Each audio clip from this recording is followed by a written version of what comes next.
Good evening and welcome to Scotland at 7. My name is Brian Liddy and it's Wednesday the 15th of January. I'm joined this evening by Greg McCarra.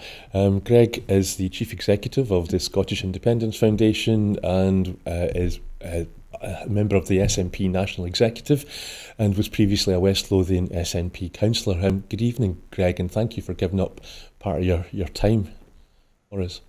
No problem at all, Brian. Thank you. And by the way, I'm an ex so many things. One of them ex is SNP NEC. That was a few years back. Oh, forgive me. I looked at things done in the past. Okay, that's good to know. Thank you. I'll amend my notes for you. We'll start this evening with our traditional, sadly, Ukraine update, and today is the 1057th day of the war in Ukraine. Ukraine's national grid operator said it had introduced emergency power cuts in 6 regions this morning amid a massive Russian missile strike. The Ukrainian energy minister, German Galushchenko, said preventive measures were in force. Ukrainian authorities earlier issued air raid alerts for the entire country as the Air Force warned of incoming cruise missiles headed for Kryvyi Rih, the northern Chernihiv region, central Poltava region and southern Mykolaiv region. A group of cruise missiles also were targeted in the direction of the capital, Kyiv. On Tuesday, Russia's military said it would retaliate against Ukraine after Kyiv attacked Russian regions by firing 6 US-made ATACMS ballistic missiles. Forgive me, I think I've got the pronunciation wrong there. 6 UK-made Storm Shadow cruise missiles and launching one of the biggest drone attacks to date. The Ukrainian General Staff said it struck as deep as 1,100 kilometres inside Russia, targeting oil storage, refining, chemicals and ammunition plants in the Bryansk, Saratov, Tula and Tatarstan regions. Australia's government summoned the Russian ambassador over reports that a Melbourne man had been killed after being captured by Russia while fighting for Ukraine. Anthony Albanese, Australia's Prime Minister, said, "We'll wait for the facts to come out, but if there has been any harm caused to Oscar Jenkins, that's absolutely reprehensible and the Australian government will take the strongest action possible." Albanese did not rule out the possibility of expelling the Russian ambassador or recalling its envoy in Moscow. Russia's Foreign Minister Sergei Lavrov said Moscow was open for talks with the US President-elect Donald Trump and praised him for pointing to NATO's plan to embrace Ukraine as a root cause of the war. Trump has echoed Moscow's rhetoric justifying its special military operation in Ukraine launched in February 2022. Lavrov claimed that NATO had expanded to our borders in violation of agreements. Since 2004, the only Russia bordering states to join NATO have been Finland and Sweden, both in response to Russia invading Ukraine. Russia's defence ministry claimed its troops took control of 2 settlements in the Donetsk region on Tuesday. Terny, which is near the town of Seversk, one of the focal points of Russia's campaign, and Neskuchny further south. Ukraine's General Staff said nothing about Terny changing hands, but mentioned it as one of 8 villages that came under attack and identified Neskuchny as one of 5 villages where Ukrainian forces had repelled Russian attacks. A coal mine at the eastern Ukrainian border of Pokrovsk halted operations and evacuated staff as advancing Russian troops are now just a few kilometres from its facilities. The mine and the city are at risk of being captured by Russian forces who are pressing hard to try to seize the strategically important city in Ukraine's Donetsk region.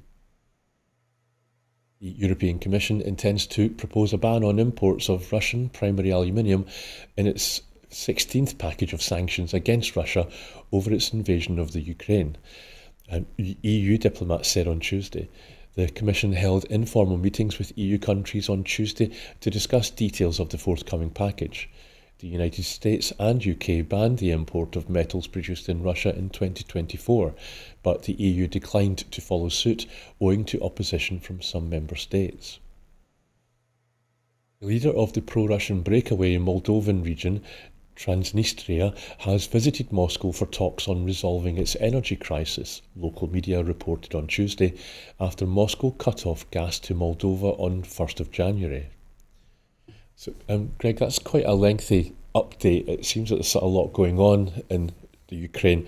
Is there anything there that you'd like to highlight, or in general, just anything that you'd like to comment upon? Yeah, in Ukraine, there's a lot of positioning going on prior to Monday, the inauguration of Donald Trump. And it's very difficult to know what to believe from any side. One suggestion is that Ukraine is suffering many defeats in the battleground, and it's essential that Donald Trump find ways of bringing this to an end as soon as possible by getting Ukraine to cede territory. That's one side. The other side of it is that the Russian economy is in collapse. That what they're doing is confiscating the people's bank accounts, anything that has over $13,000 in them, so as to try and stabilise the economy. By the way, and therefore utterly destabilising the whole country. And the story is so contradictory. This is all multi-dimensional chess taking place before a new president comes in, who himself, the first thing that he'll do is knock over the chessboard and pretend that it was a bold play. So that's all I can say at this stage. Thank you, Greg. No, that's fine. And time is already, I think it was such a lengthy update that time is already against us. So I'll move on to the Middle East update. At least 46,645 Palestinians have been killed and 110,012 have been wounded in Gaza since the 7th of October 2023. And that's according to the Gaza Health Authority. A ceasefire and hostage deal between Israel and Hamas was reached after separate meetings held by Qatar's Prime Minister Mohammed bin Abdulrahman Al Thani with Hamas and Israeli negotiators in his office, according to reports. An Israeli official has confirmed to the Times of Israel that a ceasefire and hostage deal has been reached. The Israeli government will vote on the Gaza ceasefire deal on Thursday, according to an Israeli government official. There is vocal opposition within Benjamin Netanyahu's government to agreeing a deal. National Security Minister Itamar Ben-Gvir has already said that he and his Otzma Yehudit party will oppose it, and yesterday made a public appeal to Finance Minister Bezalel Smotrich to join him in that position.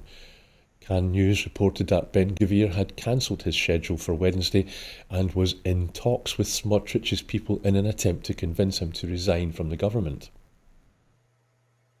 Palestinian Prime Minister Mohammed Mustafa has said that it will not be acceptable for any entity other than the Palestinian Authority to run the Gaza Strip in the future, as he attended an international meeting on the two-state solution in Norway. Mustafa also stated that any attempt to consolidate the separation between the West Bank and the Gaza Strip or create transitional entities will be rejected. The UN High Commissioner for Human Rights, Volker Turk, said today transitional justice was crucial for Syria after the fall of Bashar al-Assad during the first ever visit by someone in his post to the country. Transitional justice is crucial as Syria moves forward, the UN High Commissioner for Human Rights said at a press conference in Damascus. He continued, "Revenge and vengeance are never the answer." Greg, I was wondering, we should maybe concentrate, or would it be okay if we concentrate on the ceasefire deal that's been called? I mean, so many people have been calling for that since the 7th of October, and I'm just wondering, why couldn't we have had a ceasefire before now?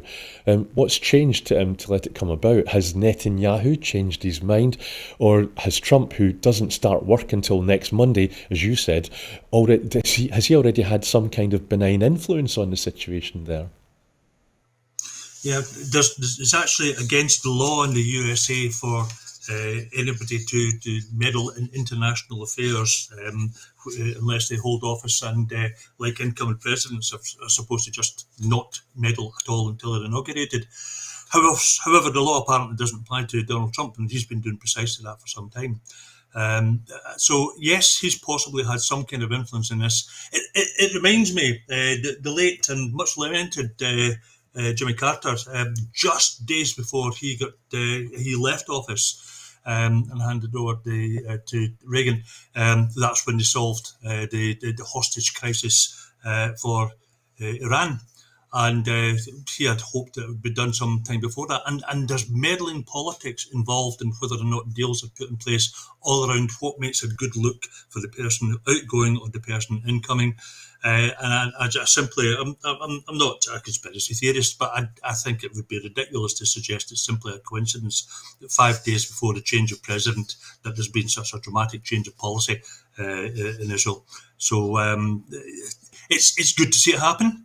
I think it could and should have happened years ago. So we're talking that length of time now, and certainly it was ready to be in place 6 months ago, and it's pretty poor. And also the terms of it, my understanding from the early conversations was that Israel basically reserves the right to kickstart the war again anytime it fancies. And hold on to territory it wants to, or retake it, or whatever. It's they're making a desert and they're calling it peace.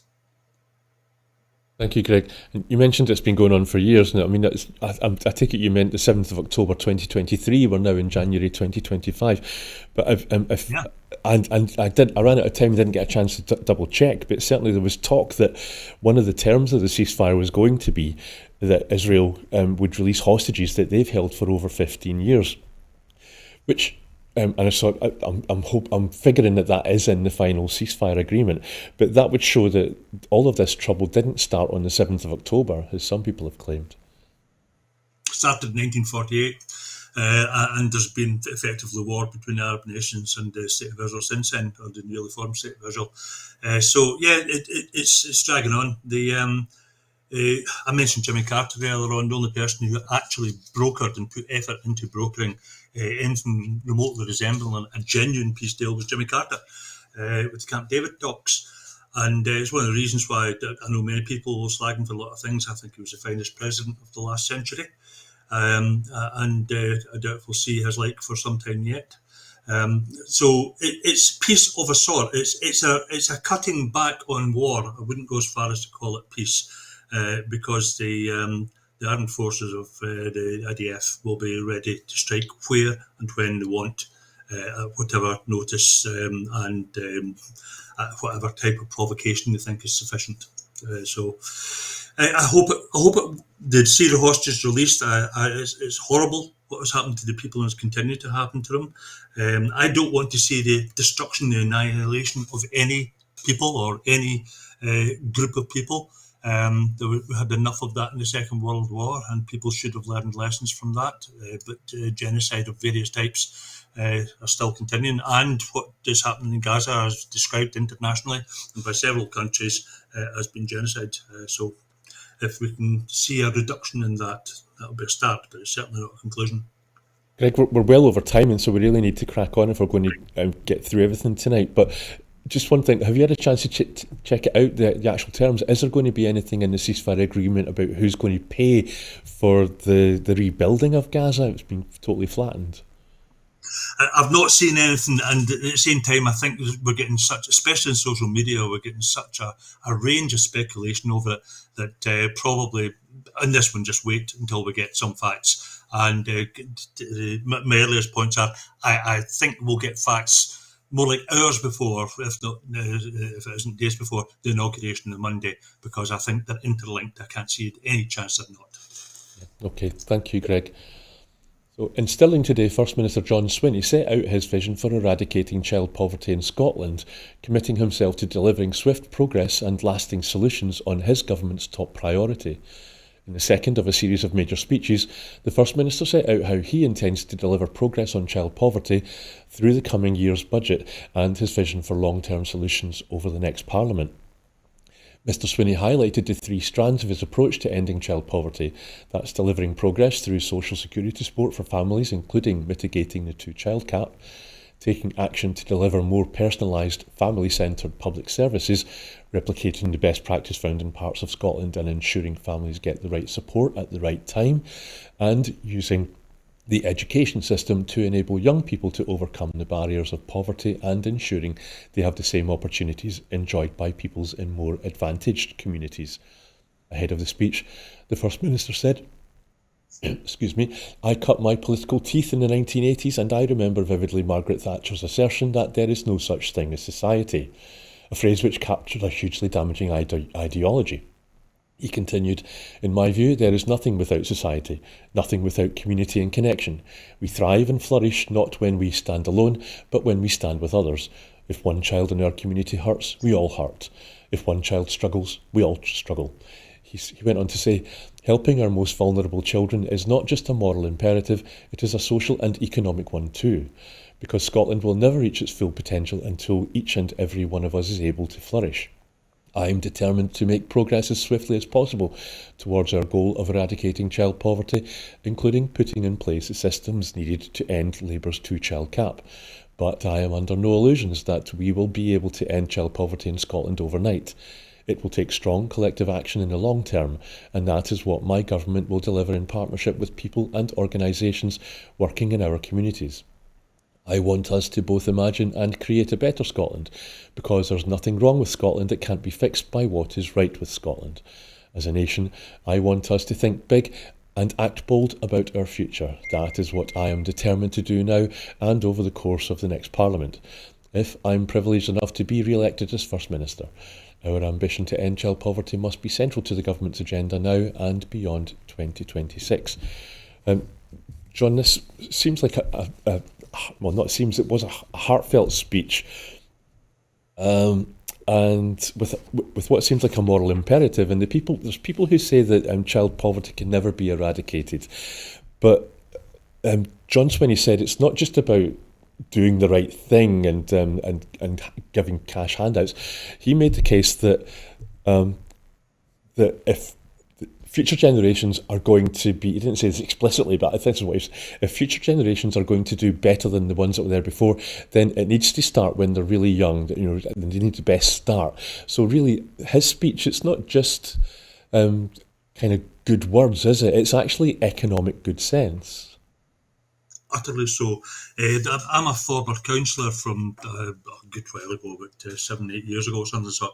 But I served for about 10 years, and during that period, one of my top priorities was in giving a good start to youngsters, making sure that youngsters going to primary school didn't turn up hungry and fall asleep during the class because they were underfed and just not alert. Give them that, because that would help them to get a decent schooling, a reasonable education, possibly some qualifications more than they might otherwise have got, get a better job, and then when they had kids, those kids would go to school fed, nurtured, properly dressed, well looked after, and the cycle of poverty would be broken. I think that John is a decent man. I haven't always agreed with everything that John has said. Hell, I don't agree now with everything that I've ever said, but I've agreed with most of it. And the one thing I know about John, I do know, is that he is actually intrinsically a very decent man.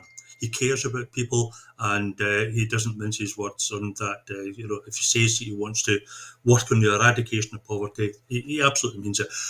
It's a rather old expression, the poor will always be with us. An utterly uniform society with identical people in it, with identical states, it's highly unlikely, shall we say. But getting poverty down to a level where it's minimal as it can be, is a great target. And he does joined up thinking, because it's easy to go for sound bites and do a dramatic splurge, chuck a couple of million at something and pretend that that's a panacea, when actually all it is a sticking plaster. And he's not playing that game. He's actually talking about investing in something which will not show results next week, next month, or even in time for the Scottish Parliament election. It's not cynical. It's not about parliamentary elections and power. If it was, I would be critical of it. It's about what is good for the people who desperately need that help. So good on him. Thanks, Greg. I mean, again, we're still behind time, but I just want to ask you this because I think it's important. It's like there was no mention of the word independence in the speech, and yet it did seem to run through the speech almost like a silver twine. He mentioned the 5 countries with the lowest rates of child poverty are all about the same size as Scotland, Denmark, Slovenia, Finland, etc. And he also said, I believe with every fibre of my being that the more decisions we take here in Scotland, the better for Scotland, because no one cares more about this country than the people who live here. But do you think the fact that he didn't actually mention the word independence, is that going to be a problem, or would that be a distraction? not remotely, because I know that it's implicit in everything that he says, and when it's not implicit, it's explicit, because he's leading off saying this is about independence. He knows that. I've seen, and I'm wearing my hat as the chief executive of the Scottish Independence Foundation in this. We fund campaigning from donations, private, individual donations primarily, to help campaigns for independence. Again, it's not a panacea. It certainly does not solve all of our problems, but it instantly removes many of our problems and gives us a means of solving many of the others, or finding a reasonable solution for many others. And John knows that. And increasingly, and frankly, more than any of his predecessors for quite some time, he leads off with saying, I'm talking about policy in the context of independence, the need for it.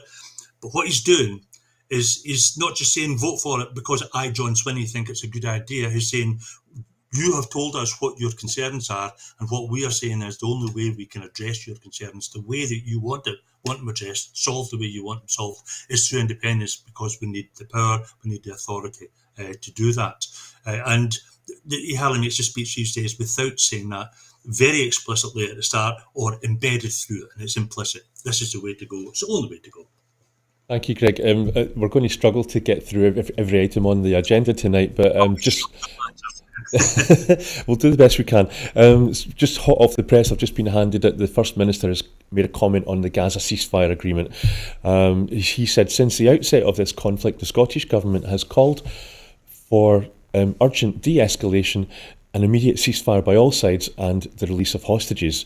We join the international community in welcoming the agreement of a ceasefire deal between Israel and Hamas, and hope that this can be the beginning of a long-term political solution in the Middle East. And so, John, just to double check with you, that's true, isn't it, that since the outset, the SNP has consistently called for an immediate ceasefire. Now, if you think about Hamza Yousaf's comments about Gaza, then you'd know that that's always been their position. Yeah, I mean, I agree with that, and frankly, given what you said earlier on, Brian, I would just say yes, agree. What I suggest, why don't we move on, and we can pick up on it later on, otherwise, if that's okay with you. Yeah, that's great. So, UK inflation fell slightly in December, giving the Chancellor Rachel Reeves a little bit of breathing space and increasing the possibility that the Bank of England could cut interest rates next month. With the UK government under pressure on the economy, figures from the Office of National Statistics showed the Consumer Prices Index eased to 2.5%, below a reading of 2.6% in November, meaning prices have not fallen but risen at a slightly slower rate. City economists had forecast inflation would remain unchanged on the previous month.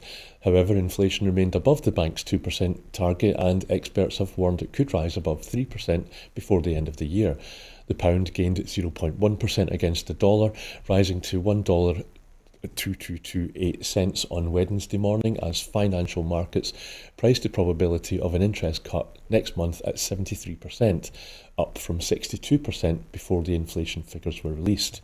The yield, effectively the interest rate on 30-year UK government bonds, or gilts, fell by about 8 basis points to 5.37%.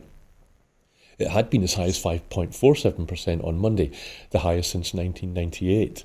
Reeves has faced sustained pressure over the cost of borrowing in recent days. In the House of Commons yesterday, SNP Westminster leader Stephen Flynn MP said it's time for the UK Labour government to finally come clean on their plans for a return to austerity, as he called on the Prime Minister and the Chancellor to rule out spending cuts in the UK government's forthcoming spending review. Greg, I'm far from an economist, and when I read out items like that, I tend to glaze over, and so I've no idea what effect that my reading has on the viewers. But does this? I don't know. I'll just hand over to you. What's your thoughts on this? A couple of bits of stats to do with the economy today. So I'll address that one you just raised, first of all, Brian. And for the economy to grow, you've got to get investment. For people to want to invest, they've got to be able to borrow the money. If interest rates are high, they can't afford because the payback rate is too high. So a reduction in interest rates, in theory, is a good way to boost an economy. The downside of that is that sometimes people are less willing to save because they don't get as much money paid back to them as investors and interest. So it's a difficult balancing act, getting the right level in there. That's the one stat, and it's small, but it's in the right direction. However, interest rates through the previous, even more incompetent UK government, interest rates shot up. And it's been a kind of gradual, slow process to try and bring them down again a wee bit. The other stat today that fascinated me was the inflation had reduced by 0.1% since last month. And there was about 10 minutes of discussion on that in BBC News. And I mean, I'm not an economist, but I do have a maths background with a bit of stats. 0.1% is in the noise floor. It's statistically almost insignificant. It could have gone from 25.49 up to 25.51, and the first rounded down, next rounded up. You know what I'm saying. It can be the most trivial 1,000th of a percent can cause that figure to change. And make a news item out of that. Actually, what we have is an economy which is dragging down Scotland because it is suffering from the hangover from Westminster policies of Liz Truss and their predecessors and successors. And unfortunately, we have a government now which is determined to follow the same fiscal rules as the last government and is binding itself into that, and which means that it's not doing what many governments would think would be entirely sensible, which is to increase income tax on the rich and give more money, allow more of their own money to remain with the poorer of the society, who'll then spend it in shops, who'll be economically active. And that itself is one of the greatest growth mechanisms you can have in the economy. Keynes knew about that before the Second World War. It's practiced internationally. Seemingly, the Labour Party has forgotten what it once knew and once invented as political theory. I think you're absolutely right, Greg. I know I'm supposed to be impartial, but if you let the wealthy billionaires keep their money, then they spend it on Rembrandt paintings and Picassos and works of art, or put it in hedge funds. Whereas you give it to working class people, as you say, they'll go on holiday or So, but those same investors that you were talking about that now might be a bit more likely to part with cash, they've been saying that they think Rachel Reeves might be forced to do a U-turn on her pledge not to increase taxes. But I suppose we'll see whether that comes in the coming days and weeks. But yeah, we're still behind time. So the National Energy System Operator, otherwise called NESO, the UK's energy system operator, has been forced to block new electricity projects from joining the decade-long queue for a grid connection to stop the growing logjam from delaying vital green developments. NESO says it plans to use the short pause to overhaul application rules that have allowed a surge of unfunded project proposals to join the queue, blocking the progress of legitimate green investments. Despite its attempts to ease the gridlock, the system operator said it received more than 1,700 queue applications last year alone, meaning there were more projects waiting in the queue than the UK would need by 2030 or even 2050. In some cases, energy developers have been told they must wait until the late 2030s for a grid connection because they are stuck behind so-called zombie projects that are not ready to move forward but cannot legally be removed from the queue. The decades-long wait for a grid connection threatens to derail the UK government's plans to build a clean power system by 2030, which will require onshore wind power to double, solar power to triple, and offshore wind to quadruple. The 2030 goal has faced renewed scepticism after the Prime Minister set out plans to develop a stable, energy-hungry data centre to grow the UK's artificial intelligence capabilities 20-fold over the same period. Matt Vickers, who is leading NESO's overhaul, said the move would enable a significant step forward in managing the queue by prioritising projects that were ready to progress and which are needed to deliver clean power by 2030. After the pause, which will begin on the 29th of January, energy projects will be able to apply for a grid connection only during designated windows through the year and will be required to meet key progress milestones to keep their place. This should mean that only viable projects will be able to remain in the queue, which will also be subject to strategic connections processes to prioritise green energy technologies. Greg, my understanding that the main thing from this story is that this is all about whether the UK is going to be able to hit its 2030 net zero targets. And in the report there was talk about how renewable energy, wind and onshore wind and offshore wind is going to have to quadruple and treble if the UK is going to be able to do that. So where is the UK government going to get all this renewable wind energy from? Scotland. They have for decades, since the great Tom Johnson built the hydro schemes, 80 years ago. But the problem is, what we'll have is Westminster will prioritise which schemes should go ahead first in Scotland, whereas we in Scotland have a very good idea and have had for more than 80 years of how to develop our renewable energy. Initially through hydroelectric, in more recent times through wind, wave, tidal, solar, and other options that are available in there as well, including pump storage as a way of evening it out.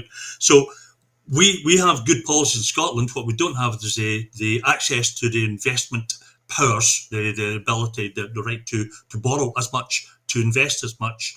And as such, we largely have to leave it to the private sector simply because we can't create the infrastructure ourselves as a Scottish government. And that's actually not a bad political point. That's the powers of the Scottish Parliament and the government within it. It's largely neutered.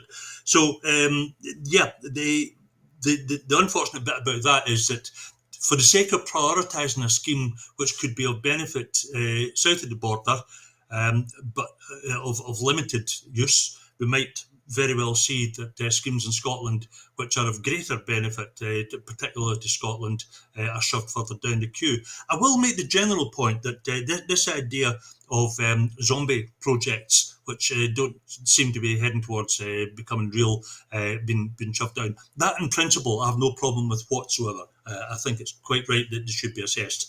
If the whole of energy, including the grid, all of that, if that was privatised, then that would all be driven not by the needs of the country and its people, it would be driven by the needs of the shareholders. And unfortunately, far too much of the energy market is literally that, a market. It is not a piece of infrastructure which is available for the welfare of the people, but for the welfare of the owners and their investors. So that's one of the things that I'd like to see sorted out. Thank you, Greg. A new poll has found that the majority of voters in Scotland are unhappy with the Labour government at Westminster. Polling by Observation has revealed that 53% of voters in Scotland are either dissatisfied or very dissatisfied with the performance of Keir Starmer's Labour government. The poll results give Labour's decision to cut winter support for 900,000 Scottish pensioners, breaking their promise to compensate WASPy women, and Labour MPs voting to retain the two-child benefit cap. Commenting, SNP MSP Kevin Stewart said, "The majority of voters in Scotland are unhappy with Labour in government. In a matter of months, folk have been let down, betrayed and treated like fools by a Labour Party that promised change. Whether it's axing heating, support for pensioners during one of the coldest winters in recent memory, lying to WASPy women, or keeping the two-child cap that keeps thousands of kids in poverty, Labour's decision-making in Number 10 has demonstrated that they don't have Scotland's interests at heart." He carried on, "The SNP will always put the priorities of the people of Scotland first, and under John Swinney's leadership, the Scottish Government will continue to make progress on what matters most to people, eradicating child poverty, supporting our NHS, growing the economy, and tackling climate change."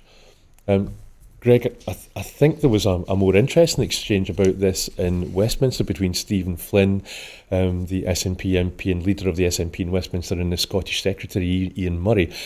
Stephen Flynn said that if the Labour Party wants someone to blame for their fall in the polls, they need to find the nearest mirror.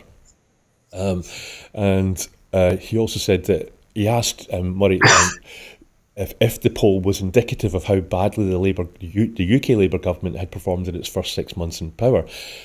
Murray said that the public don't like honesty. When grilled about this, he said that we told you there was going to be tough decisions to make and that the public don't like honesty. What's your thoughts on this? I think when he made the statement that the public don't like honesty, I think he was saying something which was dishonest. So we can just disregard that entirely, and most of the words that go around it as well. The dissatisfaction with governance and so on. Well, nobody should take any immense joy from that poll. It was rather misreported. It was asking people the likelihood that they would vote for the party again that they voted for last time around. And in round figures, only half, in fact, about half of the Labour ones said they'd vote Labour again. About 2/3 roughly said it would vote SNP. Now, that arguably is good news for the SNP, but what it actually meant was that heading into an election, the SNP might be looking at about 33%. If it was a Westminster one, we're 4.5 years away from that. Or 3.5 more likely. So it's an interesting indicator. The bit about being honest with the public is a serious point, and it takes us back to what we were talking about earlier on about the eradicating child poverty. People will not believe people currently do not believe politicians full stop, irrespective of party. They won't begin to start in large numbers believing the politicians unless they've given evidence as to why they should believe them, which means that government make a promise, work hard to make sure they keep that promise, and then go on to make other promises which they keep, and actually just show themselves reasonably consistently within the powers and authority and the means that they have, that they deliver on what they say they're going to do. Chopping and changing just because opinion polls or surveys or think tanks have suggested that they do so is not the way to do it. So, nothing really surprising in there. It's kind of to be expected, but there should be no complacency for anybody on what I would call the parties in Scotland, because none of them are greatly loved, and they've got to earn that respect and support again. Thank you, Greg. At Holyrood today, SNP MSP Kenneth Gibson led a debate in the Scottish Parliament in support of Women Against State Pension Inequality, otherwise known as the WASPI. The motion calls on MSPs to demand that the UK government compensate the 335,910 women in Scotland and 3.8 million across the UK born in the 1950s who were not given adequate notice that their state pension age would rise from 60 to 66. The Parliamentary and Health Service Ombudsman, the PHSO, found the Department for Work and Pensions, the DWP, had committed maladministration through its failure to adequately communicate these changes. The PHSO concluded that the DWP should apologise to women affected and pay compensation. However, the week before Christmas, the UK government ruled out any compensation to WASPI women, despite previously supporting them when they were in opposition. SNP MSP Kenneth Gibson said, after nearly a decade of campaigning for justice and 5 years waiting for the PHSO report, WASPI women now feel betrayed by the UK Labour government. Many who could not retire or retired from work anticipating their state pension endured financial hardship because they were then unable to access the pension they deserved and had been promised. The PHSO report recognised this injustice, called for compensation for affected women. The Labour government's refusal to abide by this is a scandalous abandonment of their responsibilities as a government. They have an obligation to do right by these women, no ifs, buts or maybes. Greg, I believe this debate, it might still be going on, and we don't have, I don't think there is going to actually be a vote because of the because of the kind of debate it was. I don't think there was going to be a vote. But if there were to be a vote, do you think any party would dare to vote against it, vote against supporting the WASPI women in Holyrood?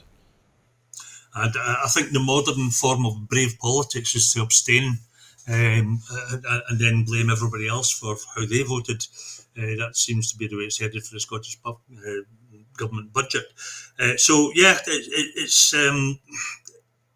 It's an immensely important subject, and it takes us back actually, Brian, to what we were just talking about a minute ago, about it's important for parties to earn respect by listening to what people believe is important. If they agree with them, saying, right, we follow you, we will do that, making a commitment. And it's only fair to say the commitment should have a rider to it, which is we will carry that through and deliver on that if the circumstances, if there's no major change in circumstances which would stop us from doing so, a cataclysm of some sort. There were plenty of promises where from politicians of across multiple parties saying WASPI women were badly treated, there should be compensation. Very large number of Labour politicians said that locally and nationally, and they haven't followed through on it. And what's their compelling reason? Because there was a £22 billion black hole, unexpected, unanticipated. Funnily enough, check the newspapers, Google it, folks. You will see warnings before the general election last year from multiple sources of a black hole in the economy being left by the outgoing Tory government of between 18 and £20 billion, pretty close to the 22 that Labour said they've only just discovered. It was well known, it wasn't unexpected, it wasn't unanticipated, and yet the notion was given right up to the election that they would actually follow through on the commitment that most of their candidates in the election had given, which was, we will look after the WASP women and ensure compensation. There are words that we can use to describe that. They're usually made up of three letters starting with L and finish with E, but I wouldn't want to say them out loud, would I? It's quite disgraceful. Thank you, Greg. And of course, I think we're all probably picturing in our minds all those photographs of Labour MPs and MSPs being photographed alongside WASPy women from before the election, saying that they're going to support them, and now it seems that they don't. But best move on. Global leaders have said that escalating armed conflict is the most urgent threat in 2025, but the climate emergency is expected to cause the greatest concern over the next decade, according to the World Economic Forum. Ahead of its yearly gathering in the Swiss ski resort of Davos next week, the WEF asked more than 900 leaders from business, politics and academia about the risks that most concern them.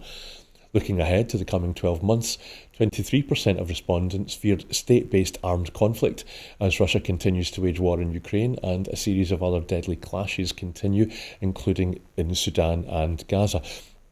With devastating wildfires continuing to rage in Los Angeles, the second most common risk highlighted for 2025 was extreme weather events, singled out by 14% of respondents.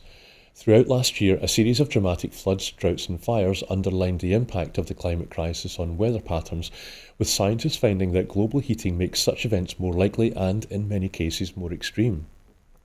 When global leaders were asked to look further ahead and identify the greatest risks facing the world over the next decade, 4 of the top 10 responses related to the climate crisis. Extreme weather events was the option chosen most often, followed by biodiversity loss, critical changes to the Earth's systems, and natural resource shortages. Kim Hui-Neo, of the WEF's managing director, said the climate and nature crisis requires urgent attention and action. In 2024, annual global warming records reached a record 1.54 degrees Celsius above the pre-industrial average, with many parts of the world experiencing unprecedented catastrophic weather events. 2 concerns related to technological innovation came next on the list of threats: misinformation and disinformation, followed by adverse outcomes of AI technologies. The survey was carried out late last year, but anxieties about misinformation are intensifying as Donald Trump returns to power this month in a close alliance with Silicon Valley leaders who favour radical deregulation of the online sphere.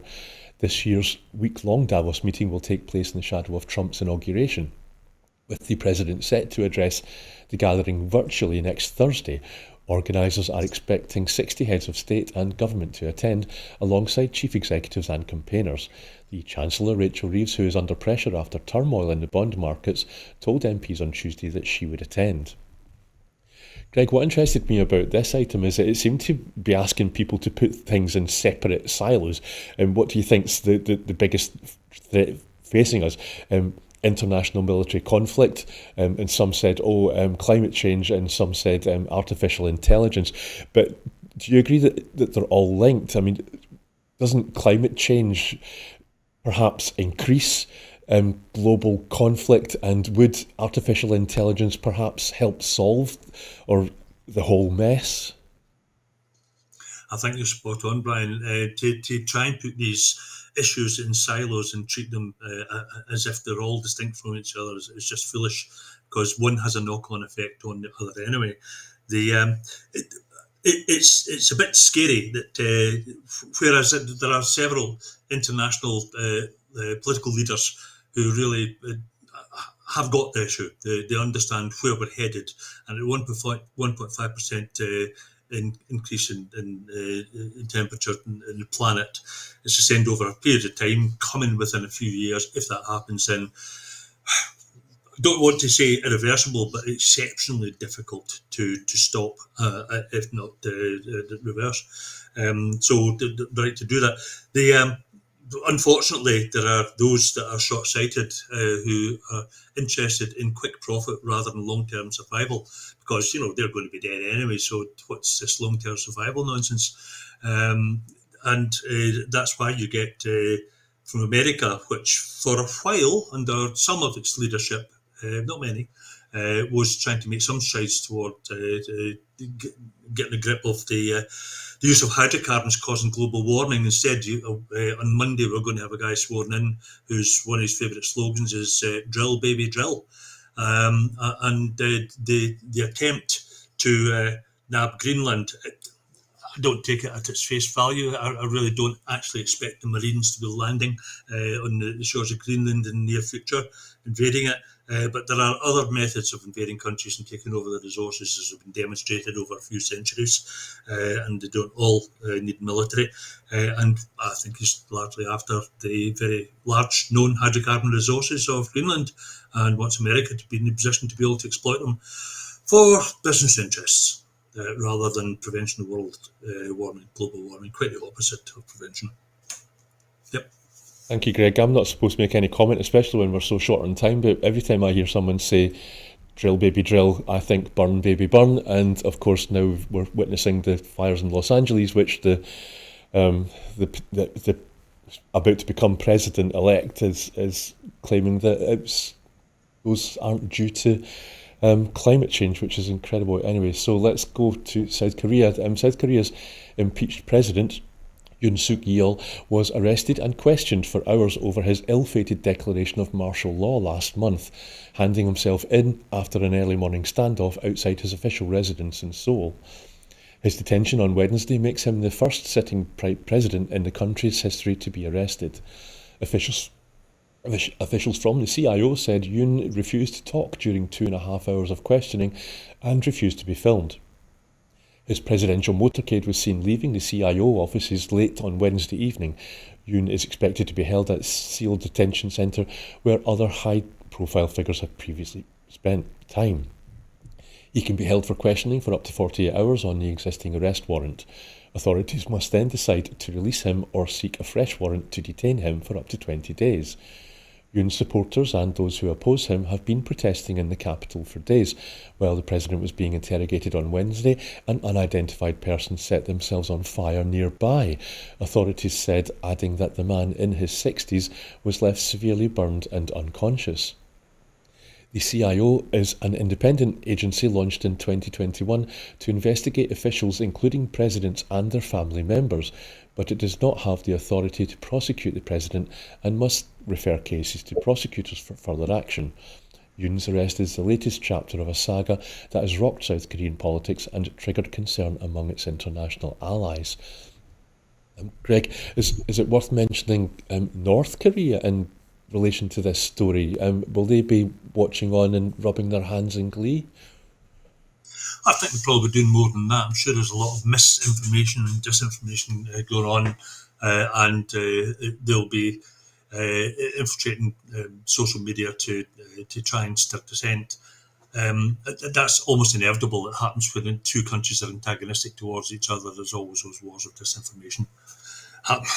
Sorry, I was going to start telling stories about that, but I won't because you haven't got the time.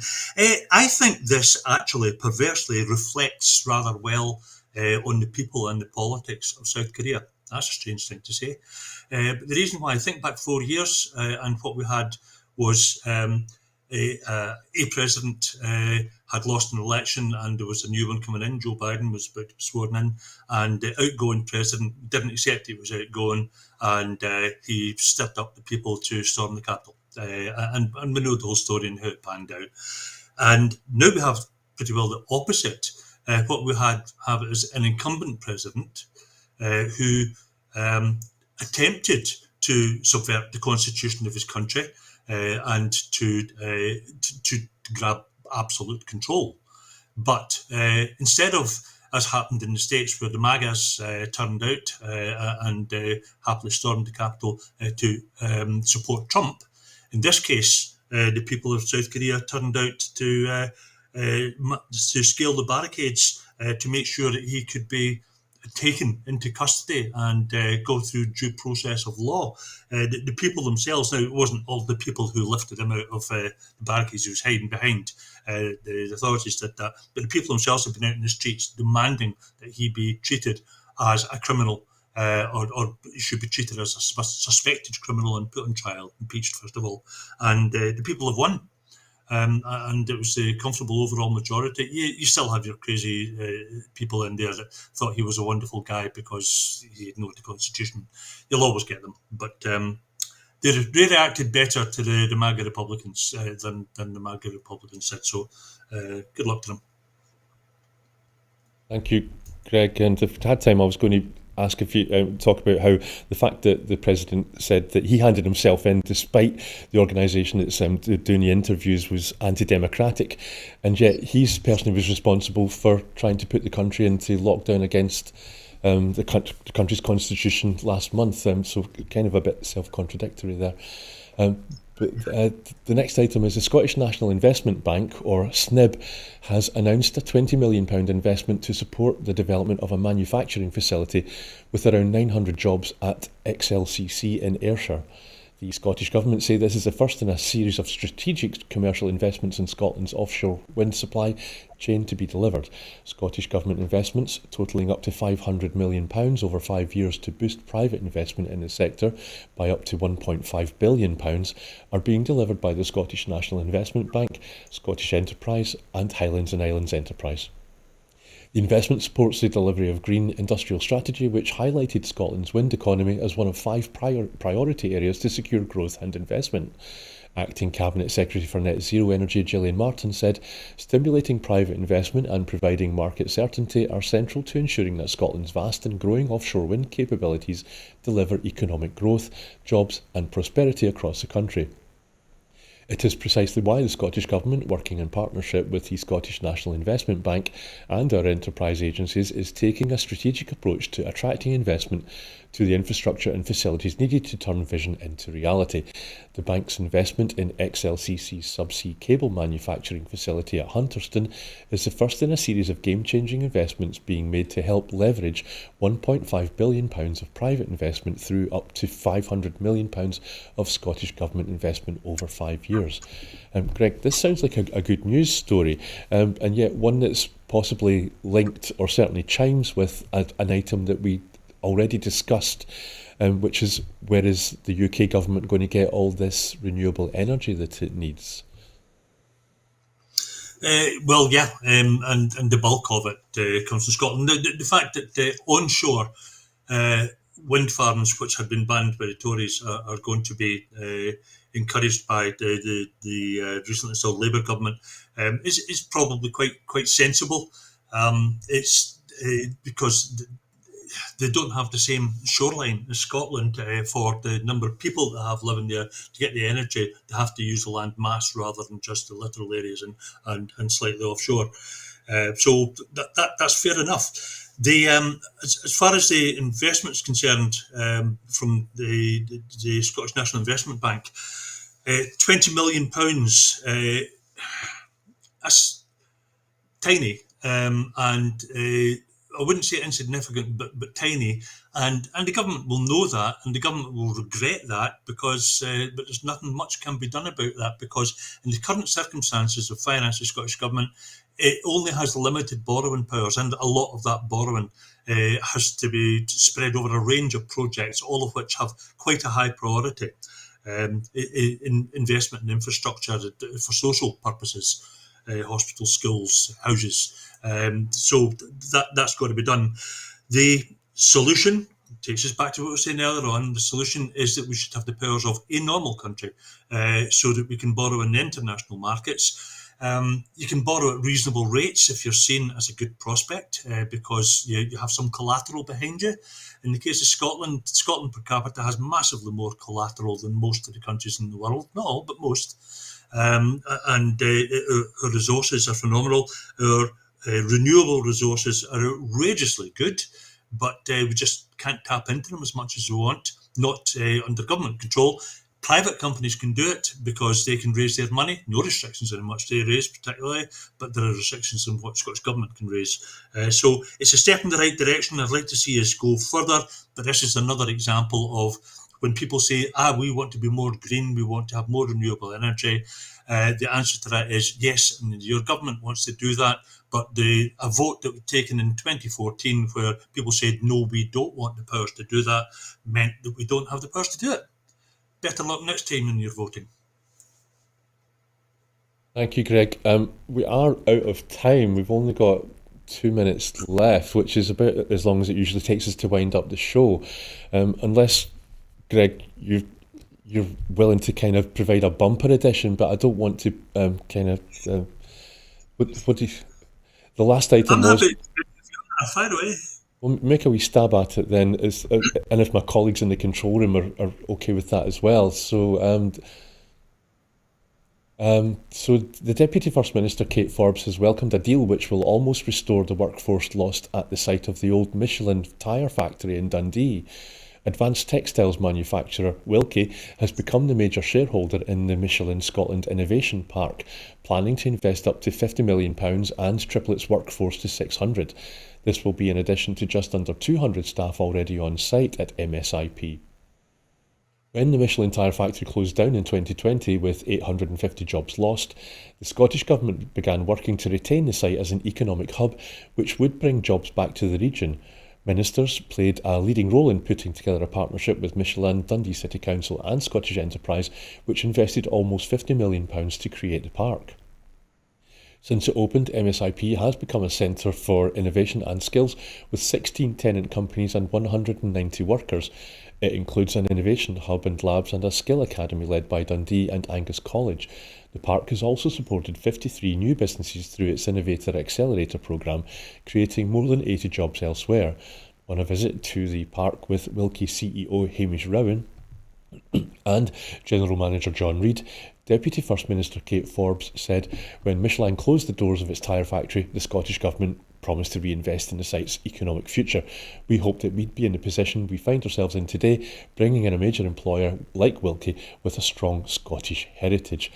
Greg, I mean, this is another good news story, and I wonder, is it part of the UK or the Scottish Government's plans to replace old industries with more sustainable, renewable industries? And the word Grangemouth is also kind of rattling around in the back of my head at the moment. Have you any thoughts on this? It's the phrase you used just a minute ago, replacing the old with the new sustainable. A phrase that's been used in that context for a few years is just transition, and that was in the context of phase out oil development and use of oil, and phase in other industries which ideally use similar skills in some ways to the ones which have been phased out, so that the people can transition from one industry to another in a just way. In other words, without being redundant for years or suffering catastrophic loss of income. And a just transition has been talked about for many years. The Scottish Trade Union Congress has a long-standing policy on it. Both political parties talk in favour of it, but acting in favour of it is a rather different thing. So what we're seeing just now is a significant number of jobs lost in the oil industry in Scotland, but the transition from them into the renewable sector, which could have been organised with the proper investment in advance, people could have slid reasonably neatly from one into another. Technical engineering skills, support skills, transport, infrastructure provision, all these things are similar. Could have been done. So I like this. This is actually a sustainable replacement for an industry that's gone. They're going to come and go. Trying to protect every single industry is I'm a former trade union president. Many of my colleagues would disagree in saying this. Trying to protect every single job in every single area of activity forever is crazy. But trying to protect the well-being of the people who work in these so that they have similar conditions have a similar type of income and satisfaction and quality of life coming from that employment. That is the target. So nothing is sacrosanct as in what they do, but how they do it and what they get from it is pretty important. And this is a great step in that direction. So well done. And let's not just say well done to the Scottish Government, but to Michelin for engaging with other bodies, Scottish Enterprise, holding the jackets, and that excellent council, Dundee City Council, for probably helping them to manufacture the jackets, seeing as how it's a textile company. Thank you, Greg. And just to wind up on that, you talked about the workforce and the workers and having been a trade unionist. Wilkie has made it clear its focus on expansion and that current employees are a critical part of its success. Transport will be provided for the workforce to commute to Dundee, and the Scottish Government said it will work to support the workforce and the wider community as this transition takes place. So Wilkie sounds like the kind of employer that Scotland needs, and again it's almost as if it's the well-being economy is kind of again coming in there a wee bit. It used to be when we were in the EU that Scotland relied on the EU rather than Westminster to protect workers' rights, to make sure that people were treated properly. If there were going to be redundancies, sort of handled fairly, and people were eased, workforces were eased down if that's what happened. I lived not too far from Livingston, and I remember the closure of Motorola. And it was down to two plants for making microchips. One was Motorola in Livingston, one was the other in Flensburg in Germany. The one in Germany stayed open, the one in Scotland was shut.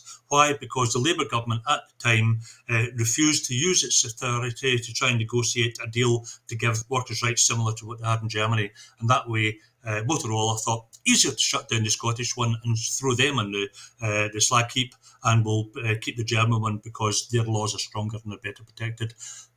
I'd like to live in a country more like Germany. Thank you. That's a good note to end the show on, Greg. Thank you very much. And thank you for your patience with me as well. So that's it for this evening, Scotland at 7. So thank you to Greg. But before we go, we just want to remind you that here at Broadcasting Scotland, we depend on the generosity of our supporters. To everyone who has donated and to everyone who has signed up to make a regular monthly payment, we thank you very much. We did raise £20,000 between April and the end of 2024, but we were still £16,000 short of our £36,000 target. So we borrowed £12,000 to enable us to pay our bills and to carry on. But the pressure is still on, and we need to find enough regular donors to give us financial security. Our costs are about £4,000 every month, and we received donations of around £2,500, for which we're extremely grateful. But we need more regular subscribers, because we need to clear our debts as well. You know that our programmes will always be free to view, but if you can afford £5 a month, please do consider becoming a Broadcasting Scotland supporter, or please just donate whatever you can afford. So thank you for watching at home, and again, thank you to Greg for staying on even as well. Really appreciate it. Glad to do so, no problem, Brian. And thank you for your input as well. So thank you to you at home for watching, and we'll see you during the week for the other Scotland's at 7. Good night.